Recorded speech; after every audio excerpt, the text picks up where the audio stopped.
C'est donc parti pour une trentaine de minutes et je passe tout de suite la parole à Delphine qui va vous poser des questions justement sur le premier thème qui est l'économie. Super, parfait. Voilà, donc concernant l'économie et l'emploi, qu'est-ce que vous comptez faire pour améliorer déjà l'attractivité de la région? Alors, S'il y a des... peut-être que plus que l'attractivité de la région, qui est d'ailleurs un concept un peu ancien qui a toutes ses limites, c'est-à-dire souvent quand on parle d'attractivité, c'est qu'on veut faire venir d'autres entreprises ou des investisseurs dans nos territoires, mais parfois ces investisseurs ou ces entreprises viennent d'ailleurs et déshabillent d'autres territoires. Et donc je crois qu'il faut plutôt développer les potentialités de notre région et de nos territoires à créer leur propre activité, à maintenir leur propre activité et surtout aujourd'hui à transformer leurs activités économiques pour qu'elles soient compatibles avec les limites de notre planète, avec tous les enjeux écologiques et sociaux qui sont sur la table.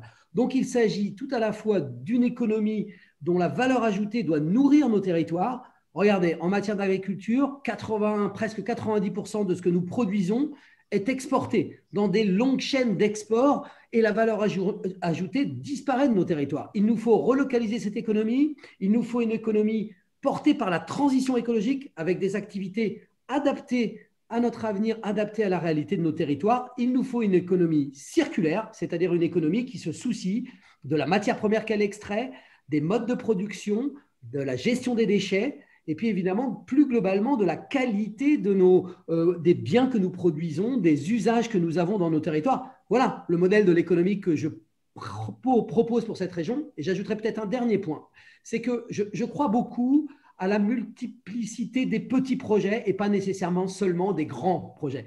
Et je crois que tous les petits projets écrivent la grande histoire. Et nous avons une richesse dans nos territoires ruraux incroyable. Nous avons la capacité à produire de l'énergie, nous avons la capacité à produire de l'alimentation, nous avons la capacité à produire des matériaux d'isolation pour nos bâtiments, nous avons la capacité à fabriquer des matériaux par l'artisanat. Nous avons la possibilité, avec les nouvelles technologies, de fabriquer à peu près tout. Donc, vous voyez, c'est plutôt ça qu'il faut rendre possible, plutôt que d'attirer de nouvelles entreprises qui peut-être viendront, mais un jour repartiront. Donc, il s'agit de transformer notre modèle économique actuel.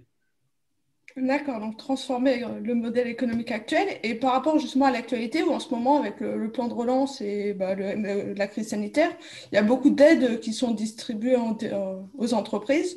Est-ce que vous êtes favorable à les voir conditionner à des critères précis, par exemple le maintien de l'emploi ou les... Évidemment, je crois que ces conditionnalités sont incontournables. Des milliards d'euros sont réinjectés dans l'aéronautique, dans les grandes industries de notre région, par exemple pour soutenir l'automobile, pour soutenir la pharmacie. Toutes ces activités industrielles, nous en avons besoin. Mais par contre, nous devons les réorienter. Nous devons les réorienter vers ce qui nous est vraiment utile, vers ce qui n'impacte pas nos territoires, vers le maintien de l'emploi et des emplois de qualité. Et donc, toutes ces conditionnalités, il faut les construire, il faut les fabriquer aussi avec les acteurs, il ne faut pas les faire contre.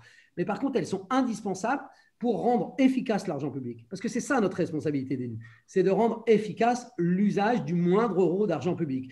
Il doit servir ce pourquoi il est mis sur la table. Si ça n'est pas le cas, ce n'est plus supportable. Je vous donne un exemple d'une entreprise dans mon territoire à Blois qui s'appelle Tecalemit, qui a reçu une subvention de la région pour de la formation et pour du développement, et puis qui, un an après, a décidé de délocaliser son site, de supprimer son site de Blois pour le rapatrier sur le département de la Sarthe. Ça, ce n'est pas possible. Ça, c'est de l'argent inefficacement investi, et donc il faut conditionner. Maintenant, il ne faut pas que conditionner. Il faut aussi entraîner, il faut stimuler les entreprises dans leur transformation. C'est pour ça que moi, je propose des contrats de conversion écologique des activités économiques, d'entraîner les filières économiques, les entreprises, pour les aider à aller vers de nouveaux investissements, pour changer leur chaîne de production, pour la formation, pour accéder à de nouveaux marchés.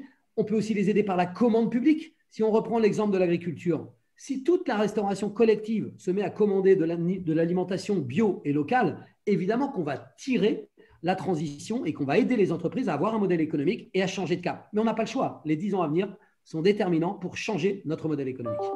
Alors, on va changer de thème, on va passer au second qui est au deuxième plutôt, qui est la sécurité, plébiscitée par 40% quand même des habitants de la région. Ça vous étonne, ça, Charles Fournier?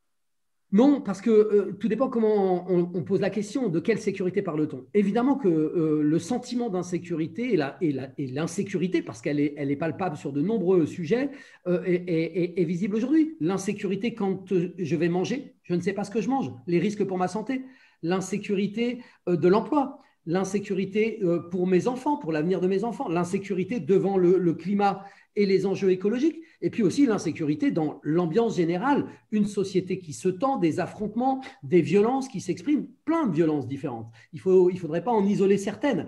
Évidemment que cette inquiétude et ce sentiment-là, je ne suis pas étonné qu'il soit sur le devant de la scène, particulièrement au moment où nous sortons d'une crise qui a généré une énorme insécurité, avec des tergiversations multiples d'ailleurs de la part du gouvernement qui ont rendu très compliqué le fait d'être rassuré. Tout le monde a été dans l'inquiétude des décisions qui changent tous les 3-4 matins. Donc évidemment, ce thème est sur la table. Maintenant, la région, ce n'est pas sa responsabilité directe que de s'occuper de la sécurité au sens régalien du terme, c'est-à-dire au sens des responsabilités de l'État ou des communes en matière de police municipale. Par contre, on peut agir de plein d'aspects sur la sécurité, évidemment dans nos lycées, dans nos transports, mais aussi la sécurité alimentaire. Parce que ce sont vos compétences, les lycées et les transports. En évidemment. Commun, le train. Voilà. Et donc la sécurité, on doit la retrouver dans toutes nos politiques publiques.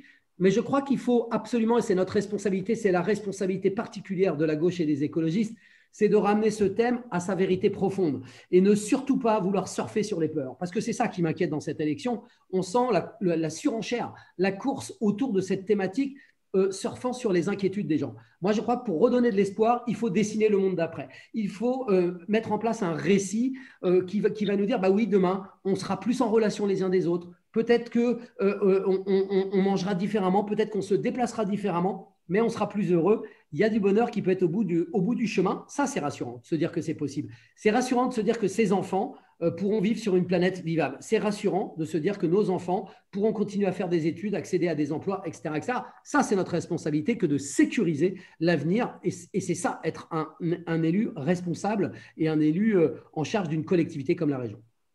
Delphine, on passe à présent à la santé qui intéresse 39% des habitants de la région.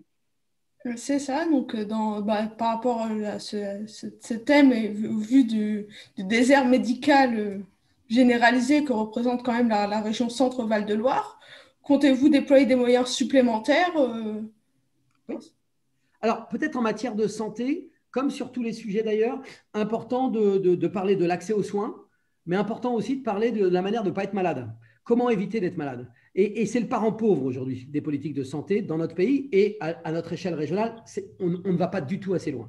Je parle ici de santé-environnement. Je parle ici de prévention santé. Vous voyez, on fait une proposition concrète, c'est que tous les élèves de nos lycées, en seconde, aient accès à un bilan médico-social pour déceler, anticiper des problèmes de santé pour pouvoir agir en amont. Nous proposons aussi de continuer le travail sur les perturbateurs endocriniens, sur tous les sujets de santé et environnement sur lesquels, évidemment, demain, nous voyons bien comment nous allons multiplier les maladies chroniques, les maladies respiratoires avec les problèmes de pollution. Et vous savez quoi ? Pendant la Covid, la comorbidité était extrêmement importante parce que depuis des années, toutes ces maladies explosent. Donc, il faut travailler sur la prévention santé et nous serons la liste de la prévention santé. Nous prévoyons un budget minimum d'1,5 million d'euros chaque année pour des actions en matière de santé et environnement. C'est essentiel, personne ne le propose. Et puis évidemment, il faut accéder aux soins. La responsabilité de la région n'est pas entière sur le sujet. Il faut quand même le rappeler que l'État a des responsabilités, que dans la formation des médecins, que sur ce qui s'appelait le numerus clausus, il y a de lourdes responsabilités dans le passé. Mais la région a déjà pris une part de responsabilité en créant des maisons pluridisciplinaires de santé. Nous le préconisions dès 2015. Les écologistes étaient les seuls. Tout le monde me disait que c'était une mauvaise idée, qu'il fallait salarier des médecins. Aujourd'hui, tout le monde dit qu'il faut salarier des médecins. Donc, tant mieux, bon acte. Donc, nous continuerons dans ce sens-là. Je crois qu'il faut aussi salarier des spécialistes, pas que des médecins, parce qu'on a aussi de graves carences en offre de spécialistes dans des territoires. Il nous faut aussi travailler sur la formation des infirmières, de tous les auxiliaires de santé. La région a des responsabilités directes là-dessus, donc nous devons amplifier, aller plus loin sur l'offre de formation. Et puis, dernier point qui me paraît tout à fait important, je crois qu'il faut aussi s'appuyer et exiger que nous maintenions un hôpital public digne de ce nom, une couverture territoriale par l'hôpital public digne de ce nom. Et nous pouvons coopérer avec les hôpitaux de la région pour imaginer par exemple des équipes mobiles qui pourraient compléter cet équipement de santé dans nos territoires, cette présence médicale dans nos territoires. Donc vous voyez, il y a des voies ici importantes. Peut-être il y a un point que je n'ai pas nommé, que j'aurais dû nommer. La région a aussi des responsabilités vis-à-vis des associations. Et vous savez, quand vous regardez l'économie sociale et solidaire, 40% ce sont des acteurs du champ social et médico-social. C'est les métiers de première ligne. Donc nous pouvons aussi agir par là, en essayant de pousser la reconnaissance de ces métiers, la présence de toutes ces associations qui agissent au quotidien, à domicile, pour aider les personnes âgées, pour aider les personnes en situation de maladie. Donc la région peut agir, mais pas toute seule, avec d'autres niveaux, vous l'avez compris. Alors, effectivement, le ESS fait partie de la transition écologique et alors c'est un thème qui est plébiscité par 34% des habitants de la région. On peut y ajouter aussi les transports en commun, effectivement, mais là, on est sur une compétence transversale. Alors, vous, quelle patte vous voulez mettre justement en tant que liste citoyenne et écologique? Sur la transition écologique. À la transition écologique. Ouais, alors évidemment, il faut avoir dans le viseur quand même que dans les 10 années à venir, si nous ne prenons pas des décisions extrêmement importantes, et c'est la loi qui le dit, ce n'est pas le dangereux écologiste que je suis qui l'évoque. Quand on dit qu'il faut diminuer de 85% les émissions de gaz à effet de serre à l'horizon de 2050, quand on dit qu'il faut arrêter d'artificialiser nos terres, quand nous disons que nous sommes dans la 6e extinction des espèces, ça ne peut pas nous inviter à faire comme d'habitude. On est obligé de réorienter complètement toutes nos actions.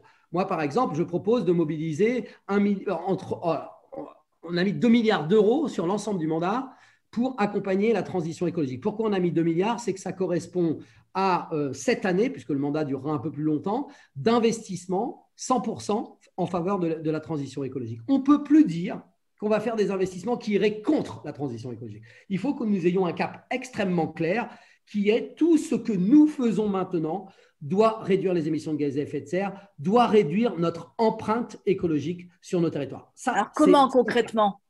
Alors concrètement, déjà c'est dans les choix de dépenses que nous allons faire, dans ce que nous soutenons, dans les règles du jeu que nous allons fixer. Et puis, deuxième élément, il nous faut pousser des activités qui vont dans le sens de la transition écologique. Et c'est pour ça que nous avons prévu de créer un revenu de transition écologique et solidaire.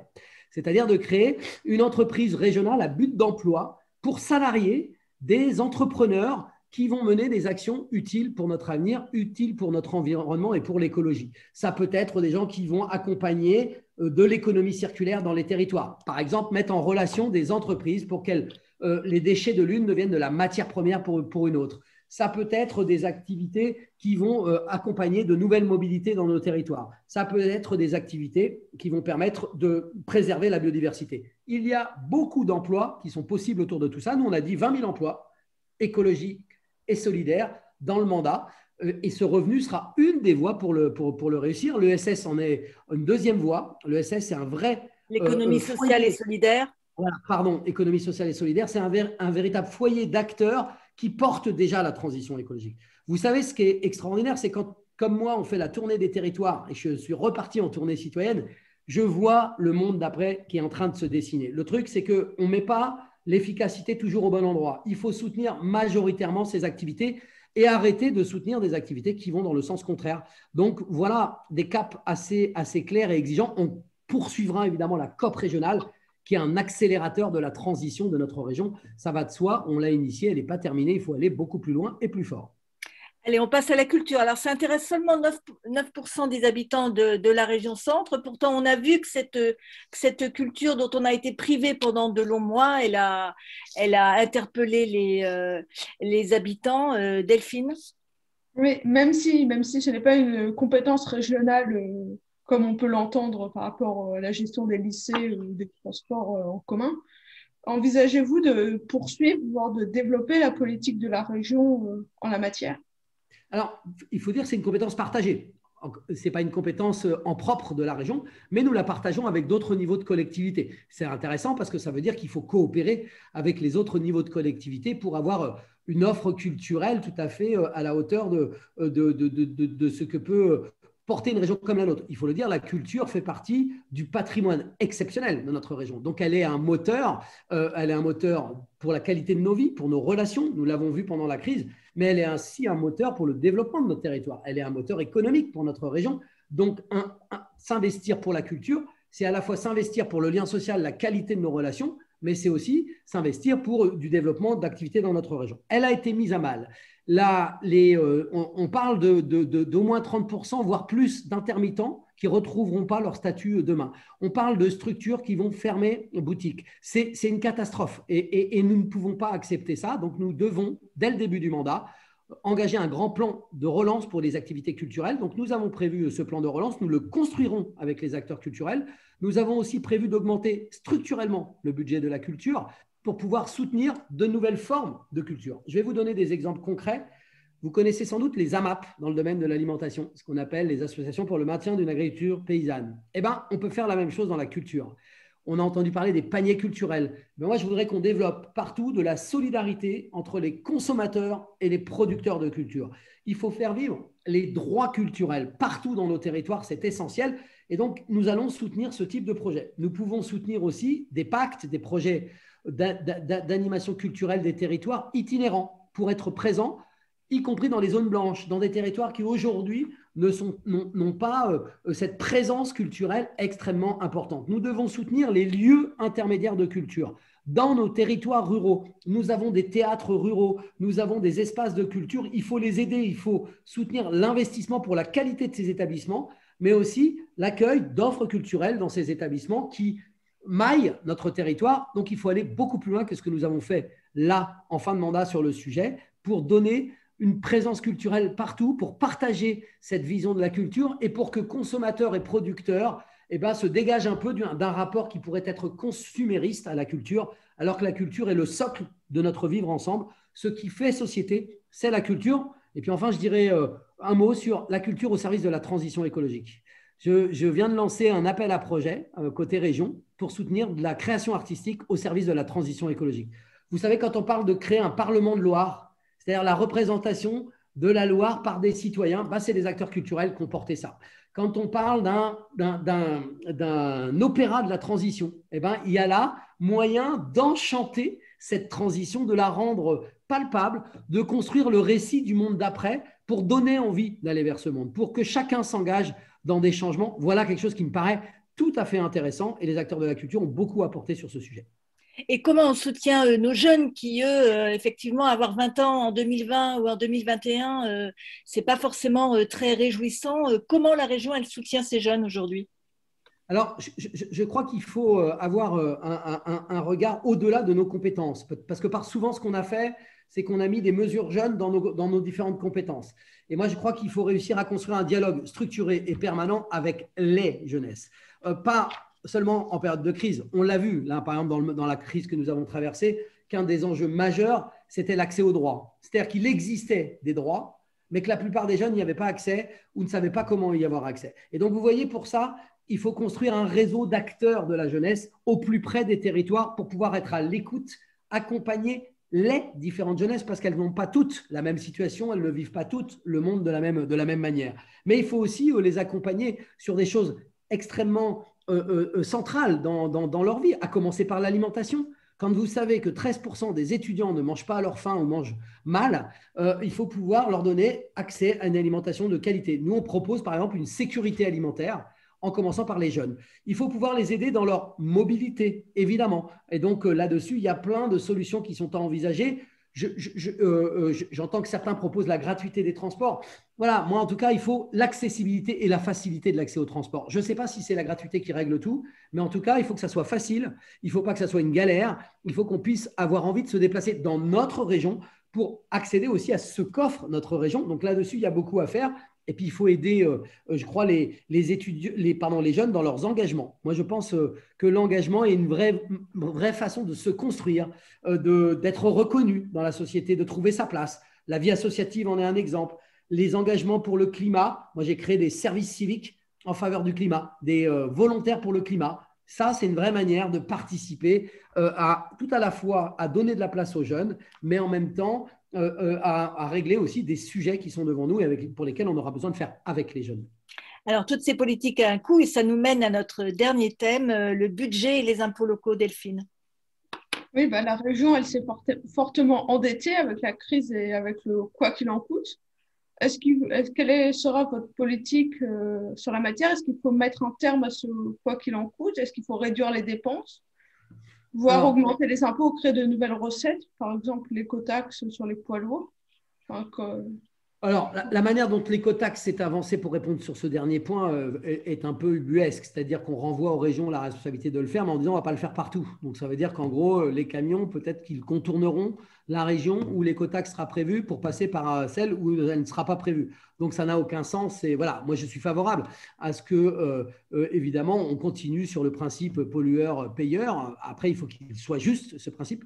Il ne l'est pas toujours, il n'a pas toujours été appliqué de manière juste. Mais je ne crois pas que ce soit les régions qui puissent directement se saisir de cette question. Par contre, depuis fort longtemps, nous réclamons qu'une part de la contribution climat, air, énergie, donc une contribution fiscale nationale, une part soit reversée aux régions. On demande aux régions d'accompagner la transition écologique, il faut leur donner les recettes. Vous savez, aujourd'hui, la part d'autonomie fiscale des régions, c'est 8% de son budget. C'est-à-dire que nous fixons seulement 8% de nos recettes. Alors, on peut augmenter la carte grise, on peut faire, mais ça ne réglera absolument pas le problème. On n'aura pas assez en matière de recettes si les règles restent ce qu'elles sont aujourd'hui. La réforme fiscale globale, tant annoncée à de nombreuses reprises par de nombreux gouvernements, n'a jamais eu lieu. Nous voulons une fiscalité sur des bases écologiques. Aujourd'hui, vous savez, c'est quoi les deux recettes de la région ? C'est la TIPP, donc taxe intérieure sur les produits pétroliers, et c'est les cartes grises. Vous imaginez bien que pour un écologiste, c'est quand même pas des impôts qui apparaissent extrêmement efficaces du point de vue écologique, parce que ça veut dire qu'il faut plus de voitures pour avoir plus de recettes. Il faut plus de produits pétroliers utilisés pour avoir plus de recettes. Donc, ça ne marche plus. Mais cette réforme, ce n'est pas à l'échelle régionale qu'on peut le faire. Par contre, on peut ouvrir des voies nouvelles pour de nouvelles recettes, ou en tout cas pour des ressources pour investir. Je pense par exemple à l'idée d'avoir un grand emprunt citoyen. Dans le mandat, pas celui qui vient de s'écouler, mais celui d'avant, il y a des régions qui avaient engagé ça, qui avaient mobilisé l'épargne citoyenne. Pendant la crise, elle a explosé, l'épargne citoyenne. Elle a augmenté de manière extrêmement importante. Donc, on pourrait mobiliser cette épargne citoyenne sur des projets d'utilité. J'ai, par exemple, initié un compte épargne avec une banque qui permet de placer son argent et de le faire travailler pour des projets en région Centre-Val de Loire. Vous voyez, ça, c'est des voies qu'il faut absolument ouvrir parce que quand on entendait des jeunes dire à quoi ça sert que je fasse des études si l'avenir est incertain, ben moi, je vais vous dire à quoi ça sert de placer de l'argent si l'avenir est incertain.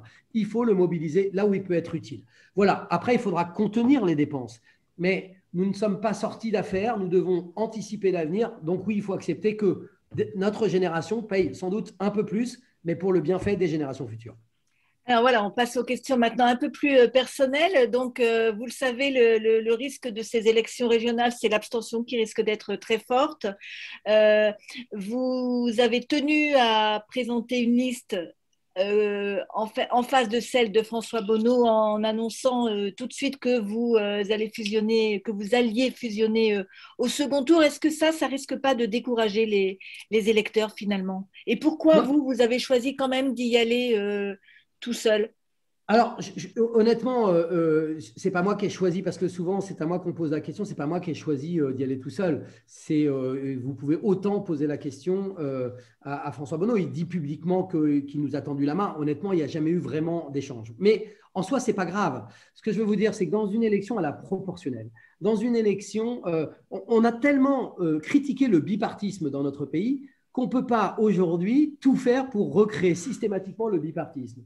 La vitalité démocratique tient au fait qu'il y ait plusieurs projets qui soient présentés aux électeurs pour faire un choix. Je voudrais d'ailleurs vous dire, et c'est plutôt un point d'inquiétude, vous voyez le grand rassemblement dans les Hauts-de-France, pour l'instant, vous irez regarder dans les sondages, si les sondages veulent dire quelque chose, et je souhaite évidemment que ma collègue l'emporte et que tout ça monte en puissance, mais enfin, ça n'a pas fait exploser les scores et ça n'a pas créé non plus des conditions particulières. Donc, moi, je crois qu'au contraire, la diversité politique donne l'occasion d'aller s'exprimer dans un premier tour. Mais il faut expliquer tout ça. Il faut expliquer qu'au premier tour, je choisis. Au deuxième tour, évidemment, celui qui aura été mis en tête aura la responsabilité d'organiser le rassemblement de deuxième tour. Et nous voulons que ce soit l'écologie qui soit au cœur. Et tout le monde pressent bien que la reconfiguration de la gauche se fera autour de l'écologie. Je ne dis pas des écologistes, je dis autour de l'écologie. Et nous l'apportons en sincérité depuis longtemps, très fortement, profondément. Nous avons des propositions extrêmement agiles et précises sur le sujet. Donc, en nous présentant au premier tour avec un projet très large, nous sommes le rassemblement de la gauche et des écologistes. Largement aussi, nous pouvons le dire. 9 partis politiques engagés avec nous, 600 citoyens qui ont participé à construire notre projet. Donc, nous avons aujourd'hui, je crois, les moyens d'emmener avec nous dans un deuxième tour avec François Bonneau, lui devant ou moi devant. Ce n'est pas tellement à ce stade la question évidemment qui doit guider exclusivement tout ce qui va se passer. Mais en tout cas, ce que je souhaite, c'est que demain, nous ayons un grand rassemblement au deuxième tour. Et avec nous, nous sommes le trait d'union possible de toutes les gauches. Parce qu'avec nous, nous emmenons par exemple la France Insoumise, qui n'aurait pas été dans un accord avec François Bonneau. Voilà, donc nous sommes à un endroit où nous pouvons rassembler tout le monde et c'est ce que nous voulons faire. Et je pense que nous en avons les capacités. Maintenant, si c'est François Bonneau qui est devant, et je l'ai toujours dit, j'ai été limpide dès le début, dès les premiers échanges que nous avions eus, évidemment que nous voulons être la gauche intelligente qui, dans une élection à la proportionnelle, se rassemble au deuxième tour, parce que c'est ce que permet une élection à la proportionnelle, mais se rassemble pour remporter cette région. Ça va de soi, et je ne démords pas de la position tenue depuis le début et sans aucune hésitation. Alors, vous avez proposé l'initiative « J'irai dormir chez vous ». Alors déjà, pourquoi? Et est-ce que ce n'est pas un peu démagogique, en fait, cette proposition? Franchement, si vous regardez l'ensemble de notre campagne depuis un an, vous allez voir qu'on a expérimenté plein de manières de faire extrêmement originales. Pourquoi ça? Parce que nous sommes en crise Covid. Parce que pour pouvoir aller à la rencontre des électeurs dans une telle période, je ne vous explique pas comment c'est compliqué. On ne peut pas faire comme d'habitude. Voilà, et donc on a… François Bonneau a fait un grand meeting malgré tout. Oui, on va le faire nous aussi. On en a 3 qui arrivent, même 4 meetings, un à Châteauroux, un à Blois, un à Orléans, un à Tours. Mais à côté de ça, nous avons multiplié les présences auprès des gens dans les territoires. Nous avons, par exemple, une candidate qui part faire le tour de toute la Sologne à la rencontre de toutes les communes. Elle est extraordinaire, elle s'appelle Safran Esprit. Elle a décidé d'aller rencontrer les je ne sais plus combien de communes de son territoire. Et puis, nous avons des candidats qui partent à la rencontre des habitants. Rentrer en immersion dans la vie des habitants, c'est comprendre ce qui se joue pour les habitants. Donc non, c'est absolument pas démagogique, c'est tout à fait à l'image de ce que nous faisons depuis un an. Nous avons fait plus de 50 ateliers de formation pour emmener des citoyens dans notre démarche. Franchement, c'est inédit. Je ne sais pas si vous avez eu l'occasion de lire le bel article que Mediapart a fait sur notre démarche. Ils ont passé 2 jours avec nous. Alors, je le dis, ça raconte que nous ne sommes pas du tout dans du citizen washing. Nous sommes dans quelque chose d'extrêmement inédit, nouveau, sincère. Alors, on a le succès d'estime, j'espère qu'on aura le succès des urnes aussi, mais honnêtement, moi, je suis déjà très fier de ce qu'on a construit, de ce qu'on a fabriqué, et j'ai rencontré vraiment beaucoup de belles personnes dans cette campagne, et ça, c'est quand même assez extraordinaire. Alors, Delphine, c'est déjà la dernière question. Oui, pour terminer, quelles sont, par exemple, 2 ou 3 mesures prioritaires dans votre, si vous êtes élu président de la région? Alors, il y a des mesures à caractère symbolique que je vais nommer parce que je pense que c'est important de donner des symboles. Moi, dès le début du mandat, je souhaite déclarer l'urgence écologique et sociale. Je veux une délibération qui dise que nous sommes dans une situation, parce que vous voyez bien que dans le moment, on a l'impression que c'est un peu relégué au deuxième plan et que finalement, la crise Covid pourrait masquer d'autres crises qui sont à l'œuvre. Moi, je veux pouvoir, et c'est symbolique évidemment, mais je veux pouvoir dire que ce sera le mandat de la lutte contre le dérèglement climatique, de la lutte contre les problématiques écologiques. Deuxième mesure extrêmement importante, c'est de mettre en place un travail spécifique sur la démocratie, ce que j'ai appelé la démocratie permanente. Donc, je veux que nous puissions mettre en place une convention entreprise pour le climat. C'est-à-dire faire un peu l'équivalent de la convention citoyenne pour le climat, mais avec des entreprises, des salariés, des chefs d'entreprise pour travailler sur tous ces sujets. Et puis, troisième mesure, pour en donner que 3, parce qu'évidemment, il y en a plus, mais le plan de relance pour la culture, pour moi, c'est un sujet important.